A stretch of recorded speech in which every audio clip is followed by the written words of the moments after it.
Sometimes the best thing you can do is just go fishing.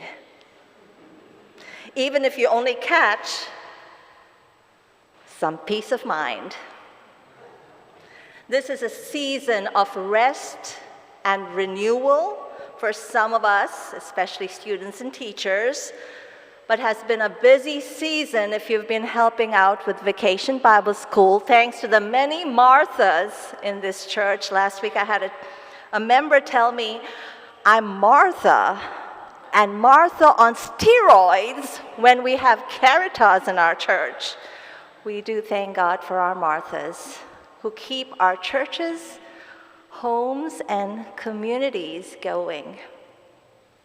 Pastor Glaze picked this Sunday for me, and he had no idea that Luke 10:38-42 was the lectionary passage.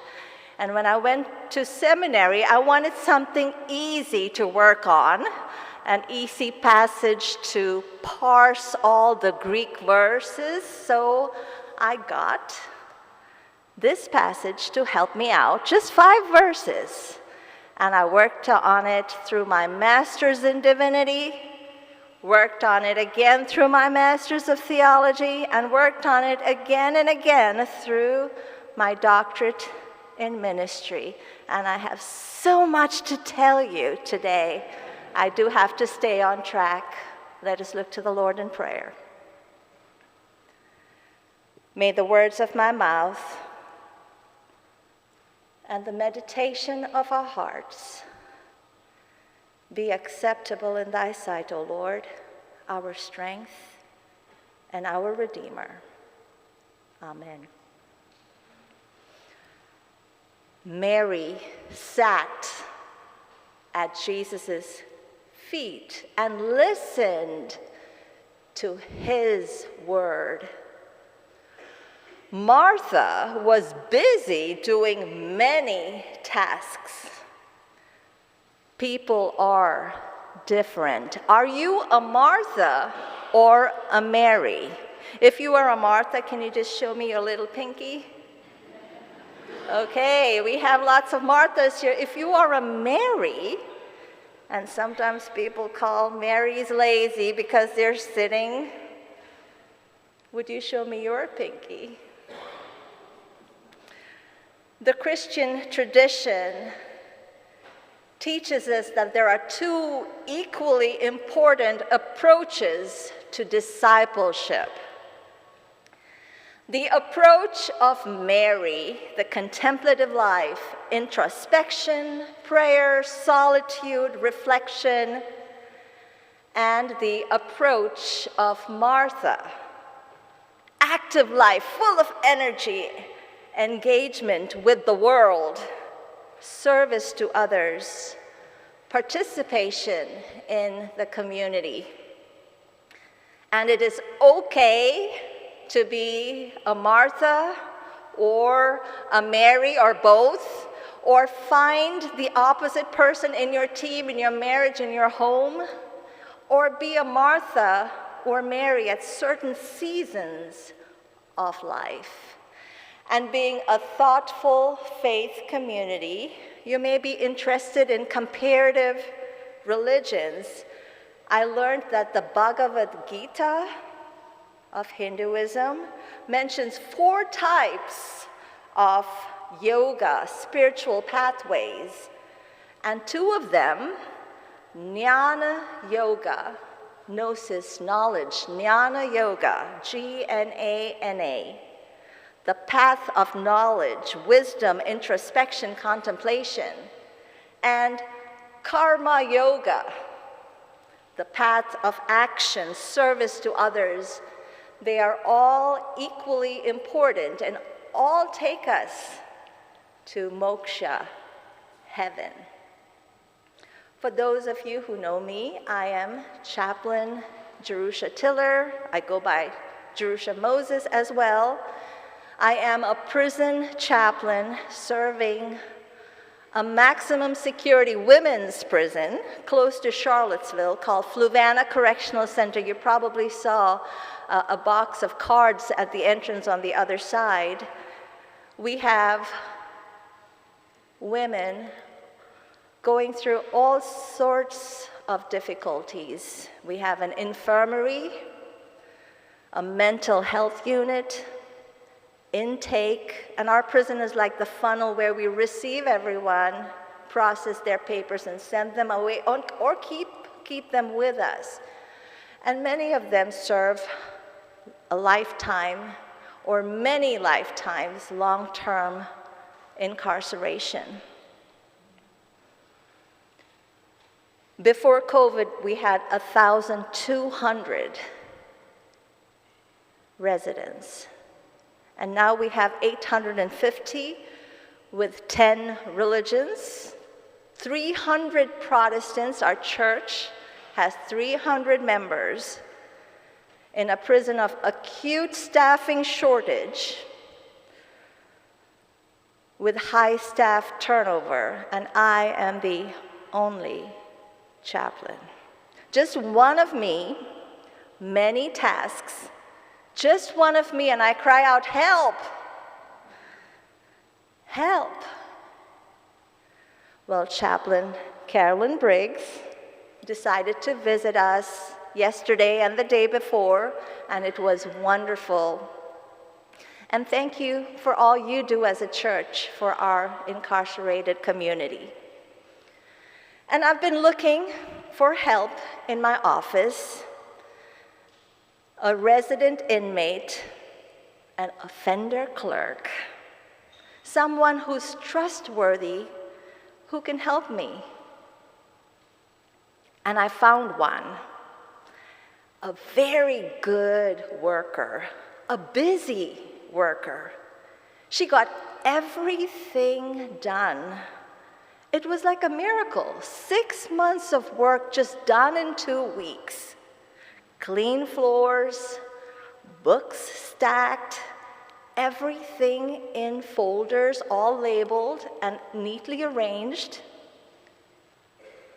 Folks walked into my office and they were like, wow, what happened? It's so clean, it's so organized. This, my friend, had a to-do list. And she would come every morning with tasks to complete. She would check them off, only for the task to be filled right back again the next day. And soon, worry and anxiety started setting in. She wanted to complete all her tasks, and she got a 10 on 10 most days. I guess when you are incarcerated, you're looking for things to do or you get bored. But that was exhausting for me. And then I reminded her of the story of Martha and Mary, and she said she was a Martha. She loved serving others and fulfilling her responsibilities.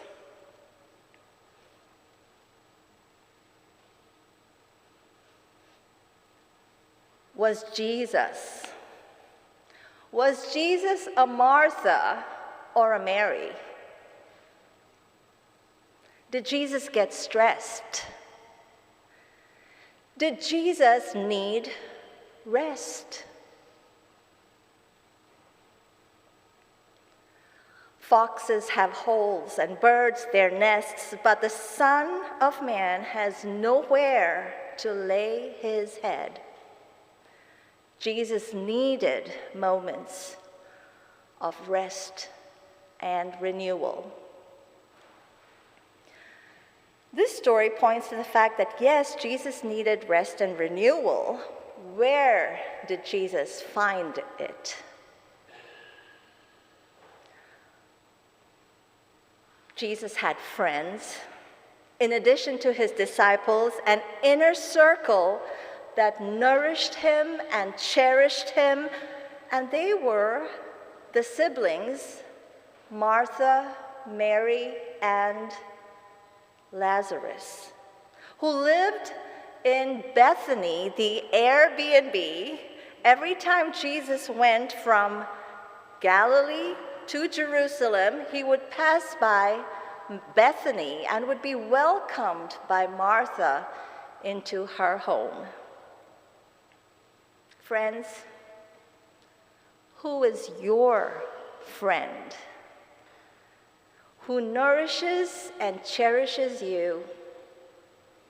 In whose porch you can go sit and have maybe a cup of tea and a muffin? I have a friend named Dixie, and through different seasons of my life, I could always go to her porch and sit and talk to her about life, about job, about losses, about my kid having cancer, about a marital struggle, a divorce, the death of my brother. I have a friend. Who is your friend? Can you be somebody's friend today?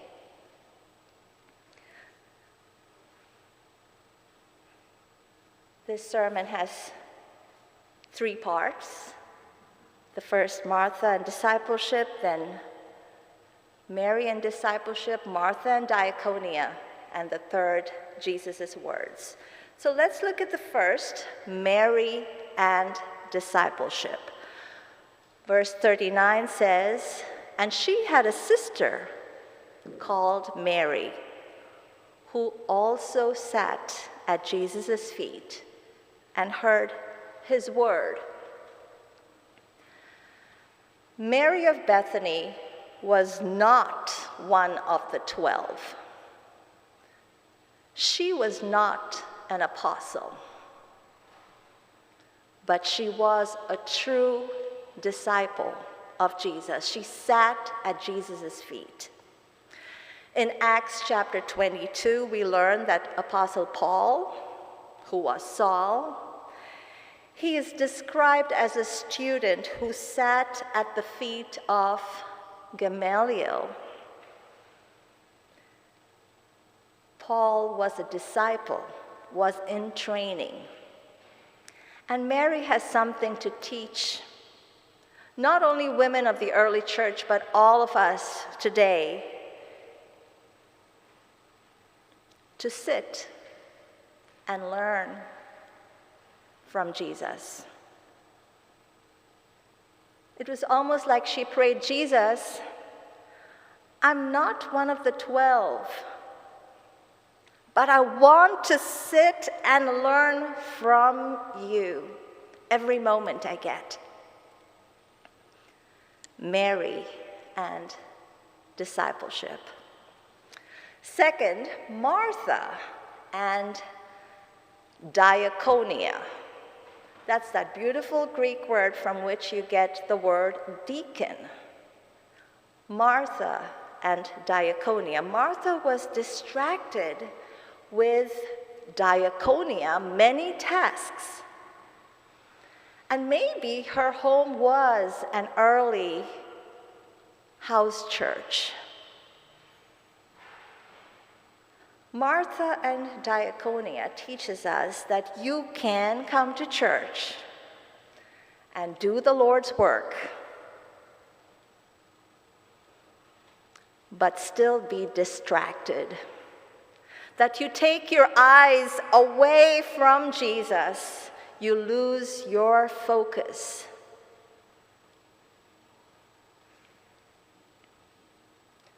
Worry does not empty tomorrow of its sorrows. It empties today of its strength. That's a quote from Corrie ten Boom. Martha was empty. Her cup was empty. She lost Jesus in the ministry. Martha's problem was not Mary, it was Martha. She diligently served with good intent, but forgot to sit at Jesus' feet and learn and adore the object of her worship, who was Jesus. Please repeat after me, Jesus. Once again, Jesus. Jesus.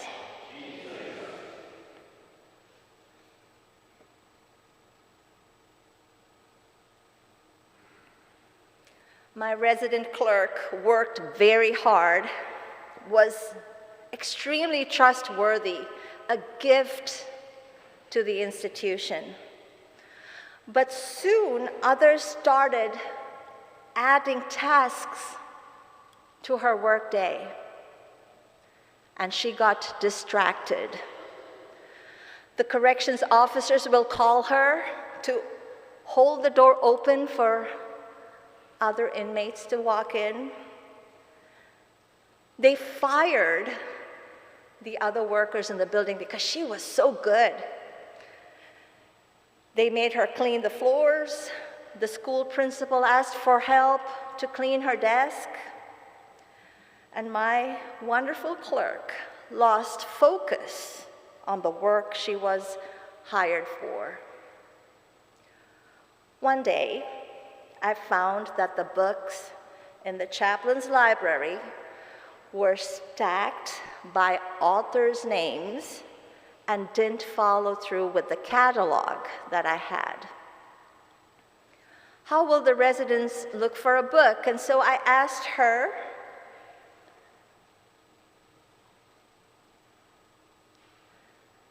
may we please do this all over again? We need to do this correctly. I will find you help. I know this is a difficult task. But she got very upset. She gave up and walked out. She was at her wit's end. Have you had moments in your life when you got so frustrated, so anxious, so worried by the many tasks in your plate, many balls in the air, that you acted out, gave up, walked out on life, crying, Lord, help me? Now, yesterday I had a wonderful, sweet resident in my office, and she had said bad things the previous week and hurt my feelings. You know, they can be disrespectful to their chaplains when they get overwhelmed. And she came to say, Chaplain, I'm so sorry.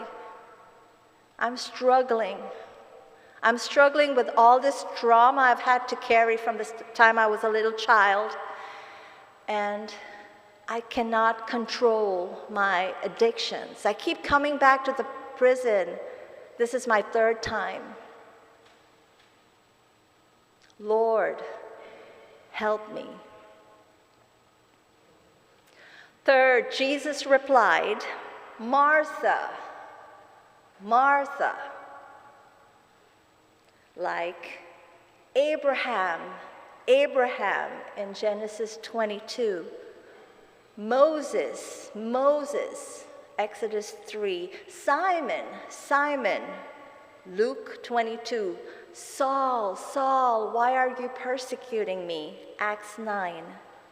You want to be listening to that voice of the Lord calling out your name once and then twice.